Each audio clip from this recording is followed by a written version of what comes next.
여러분 좋은 아침입니다. 밤사이 평안하셨나요? 우리는 지금 대림절 3주 동안 마가복음을 읽고 있습니다. 마가복음에 나타난 예수님의 사역을 크게 두 부분으로 나누어서 생각해 볼 수 있습니다. 전반부는 주로 갈릴리 지역을 중심으로 한 사역을 소개하고 있는데, 이때 예수님은 메시아로서의 신분을 잘 드러내지 않으려고 하셨습니다. 그러다가 8장 27절에 와서 가이사라 빌립보에서 있었던 베드로의 신앙 고백, 너희는 나를 누구라 하느냐라는 예수님의 질문에 주는 그리스도십니다 라고 했던 그 고백이 분수령이 되어서, 그때부터 예수님은 비로소 드러내놓고 자신의 진짜 신분을 나타내기 시작하셨습니다. 그 이후 예수님은 인자가 사람들의 손에 넘겨져 죽임을 당하고 3일 만에 다시 살아나리라, 자신의 죽음과 부활에 관해서 제자들에게 가르치셨고, 이 동일한 말씀을 마지막 예루살렘으로 올라가시기 전까지 총 3번에 걸쳐 선포하셨습니다. 오늘 볼 9장과 또 10장에서도 그 내용이 이어지고 있는데요. 9장 30절에서 32절까지를 제가 읽어보겠습니다.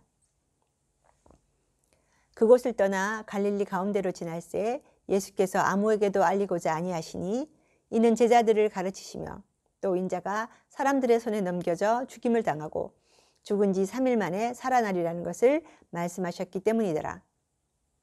그러나 제자들은 이 말씀을 깨닫지 못하고 묻기도 두려워하더라.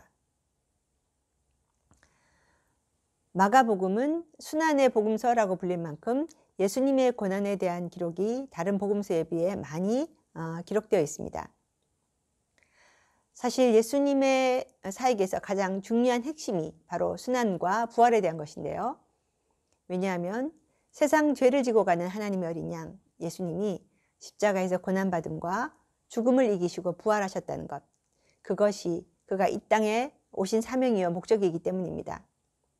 그리고 바로 그것이 우리가 믿는 믿음의 복음의 핵심인데, 제가 이 마가복음이 기록된 목적이 무엇인가 살펴보니까, 초대교회 때 로마의 그 네로 황제로 인한 무서운 기독교 박해 직후에 핍박당한 성도들을 위로하고, 주님도 그들과 같이 동일한 고난을 억울하게 당하셨다는 것을 알리면서 고난 가운데 있는 힘든 이들을 격려하고자 쓰여졌다는 것입니다.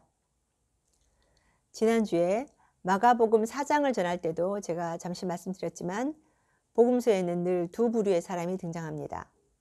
진짜 복음이 아니라 전통과 율법에 매인 종교인들과, 반대로 세상에서 예수님이 아니면 안 된다고 느끼는 결핍이 많은 사람들.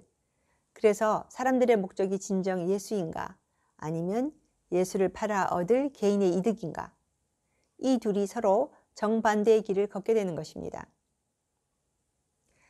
예수님을 따라야 하는 목적을 올바로 깨닫지 못했던 제자들 안에서도 누가 큰지 누가 높은지 다툼이 있었습니다. 32절에 자신의 순환과 부활을 말씀하시는 예수님 앞에서 제자들은 그 말씀을 깨닫지도 못했을 뿐더러 무슨 말인가 묻기조차 두려워했다고 했습니다. 왜 두려웠을까요?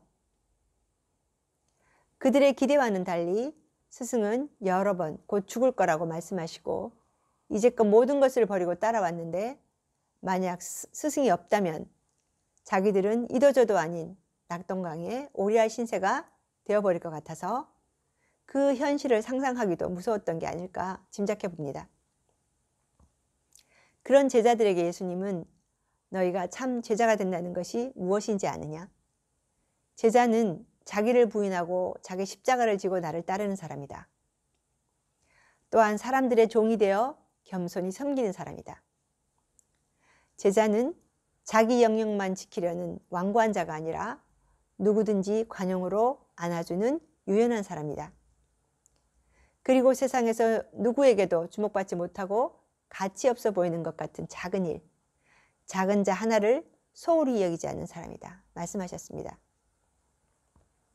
결국 예수님은 이런 말씀들을 반복하시며 우리에게 사람과 인생을 대하는 태도 전반이 새롭게 변화해야 한다고 강조하고 계시는 것입니다. 저는 가끔 내가 이런 상태를 지속하는 게 맞는가? 주님이 보실 때 이대로 좋은가? 돌아보고는 하는데, 그러면서 어떤 때는 쉽게 변화되지 않는 제 자신에게 지겨워질 때가 있습니다. 그럴 때에 나를 뒤집어서 완전히 리셋되면 좋겠다라는 생각을 하고는 합니다.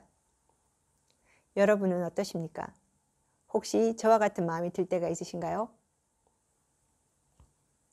오늘 말씀 9장 2절에 보면 변화산에서 그 예수님의 변형된 천상의 모습을 경험한 제자들 베드로, 요한, 야고보 이야기가 나옵니다.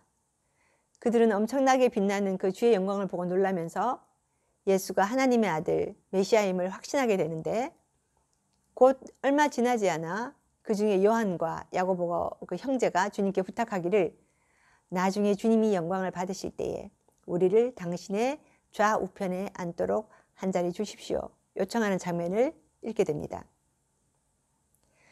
그런 말씀을 볼 때 우리는 참 한심한 제자들이구나 객관적으로 다 보입니다. 그런데 나를 볼 때 과연 나는 어떤가? 저 또한 바뀌고 싶어도 잘 바뀌지 않고 날마다 들어도 잘 깨닫지 못하는 그런 사람들 중에 한 사람입니다. 물론 예전보다는 지금이 더 나아졌죠. 좀 더 말씀대로 살아가려고 합니다. 그런데 주님이 보실 때 인정받을 만한가라고 묻는다면 어느 누구도 자유로울 수는 없을 것입니다. 예수님은 사역의 후반에서 자신이 가고 난 이후에 제자들을 통해서 전해질 그 하나님 나라를 위해서 힘을 다해 준비하셨습니다. 가르치고 또 가르치고 알아듣도록, 그리고 성경에 다 기록해 두시고 마침내 성령을 보내주셨습니다.